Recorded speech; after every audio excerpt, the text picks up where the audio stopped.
Hi friends, welcome to my channel. ఈరోజు మన ఛానల్లో ఎగ్లెస్ చాక్లెట్ మినీ కేక్స్ ఎలా తయారు చేయాలో ఈ వీడియోలో చూద్దాం. ఇప్పుడు ప్రాసెస్ ఏంటో చూద్దాం.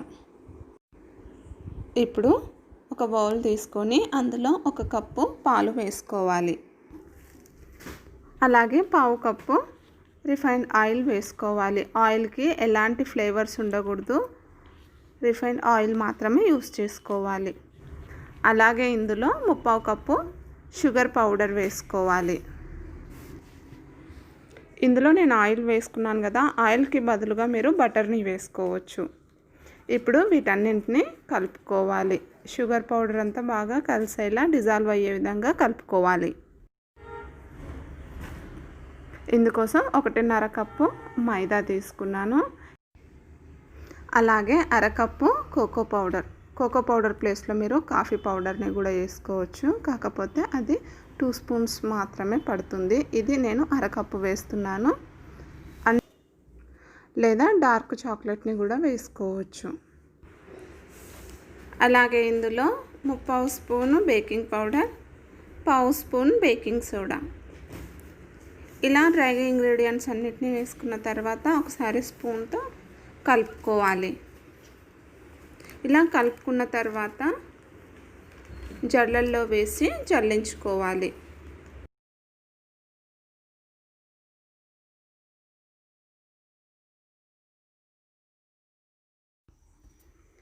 పిండిని జల్లించుకోవడం వల్ల ఇందులో ఏవైనా ఉండలు ఉంటే ఈజీగా తీసేసుకోవచ్చు.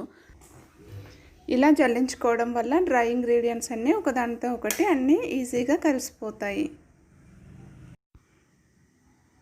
ఇలా పిండినంతటిని జల్లించుకున్న తర్వాత స్పూన్తో కానీ లేదా ఇలాంటి స్పాచులాతోని పిండి కట్ అండ్ ఫోల్డ్ మెథడ్లో కలిపేసుకోవాలి. కేక్ బ్యాటర్ కలుపుకోవడం కంప్లీట్ అయిన తర్వాత ఇందులో వెనిలా ఎసెన్స్ వేసుకొని కలుపుకోవాలి.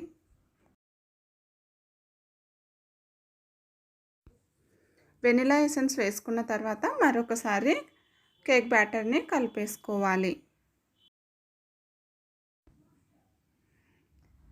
ఇప్పుడు బేక్ చేసుకోవడానికి నేను ఇక్కడ చిన్న కేక్ టిన్స్ని యూస్ చేస్తున్నాను. చూస్తున్నారు కదా, ఇవి చాలా చిన్న మౌల్స్, అంటే మన కప్ కేక్స్ కంటే కాస్తంత పెద్దగా ఉంటాయి. ఇలాంటి మౌల్స్ మనకు సూపర్ మార్కెట్లలో అవైలబుల్గా ఉంటాయి, లేదా ఆన్లైన్లో కూడా దొరుకుతున్నాయి. ఇంకా ఈ చిన్న కప్స్లో చాలా షేప్స్లో దొరుకుతున్నాయి. ఇప్పుడు ఈ కేక్ టిన్స్కి మనము ఆయిల్ని గ్రీస్ చేసాం కదా, దాని తర్వాత ఇలా పొడి పిండిని చల్లుకొని అంతటా స్ప్రెడ్ చేసుకోవాలి. మనం ఇలా మినీ కేక్స్ ఇంట్లో ఉండే స్టీల్ బౌల్స్లో కూడా బేక్ చేయొచ్చు. అవి కూడా చాలా పర్ఫెక్ట్గా వస్తాయండి. ఇప్పుడు వీటిల్లో కేక్ బ్యాటర్ని వేసుకుందాము. కేక్ బ్యాటర్ని ఫుల్గా వేయకుండా సగానికి మాత్రమే వేసుకోవాలి. ఫుల్గా వేయడం వల్ల ఎక్కువగా పొంగి బయటకు వచ్చేస్తుంది.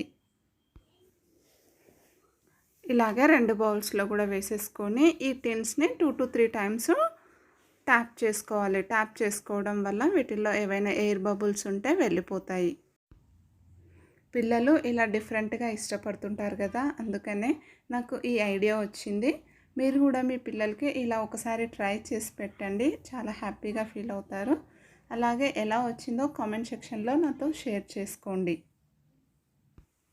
ఇలా కేక్ బ్యాటర్ వేసుకోవడం కంప్లీట్ అయిన తర్వాత స్టవ్ పై ఒక కడాయి ఉంచి అందులో ఒక స్టాండ్ కానీ లేదంటే ఇలాంటి ప్లేట్ని కానీ పెట్టుకొని ప్రీహీట్ చేసుకోవాలి. ఇలా ప్రీహీట్ చేసుకున్న తర్వాత మూత తీసి ఇందులో కేక్ మౌల్స్ని పెట్టేసుకుందాము.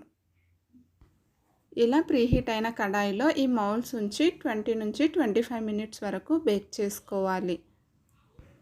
ఈ కేక్స్ బేక్ చేసుకునేటప్పుడు మంట అనేది స్లో ఫ్లేమ్లో పెట్టి బేక్ చేసుకోవాలి. హై ఫ్లేమ్లో పెట్టడం వల్ల తొందరగా మాడిపోతుంది.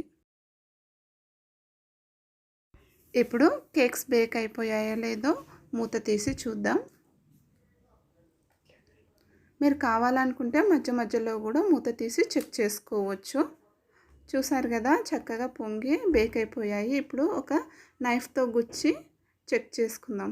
ఇక్కడ నైఫ్ గుచ్చి చూస్తే మనకు క్లియర్గా వచ్చింది కాబట్టి కేక్స్ చక్కగా బేక్ అయిపోయాయి. వీటిని ఇప్పుడు పక్కకు తీసి పెట్టుకోవాలి.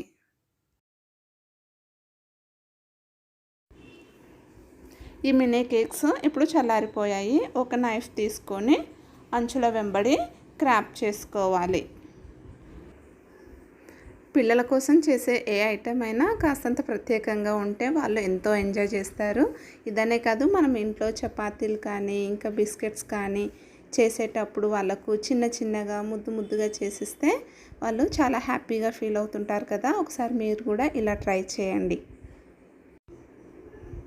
ఇలా అంచుల వెంబడి క్రాప్ చేసుకున్న తర్వాత ఒక ప్లేట్ తీసుకొని ఈ మౌల్డ్ని తిరగేసి ఇలా 1-2 సార్లు ట్యాప్ చేస్తే ఈజీగా వచ్చేస్తుంది.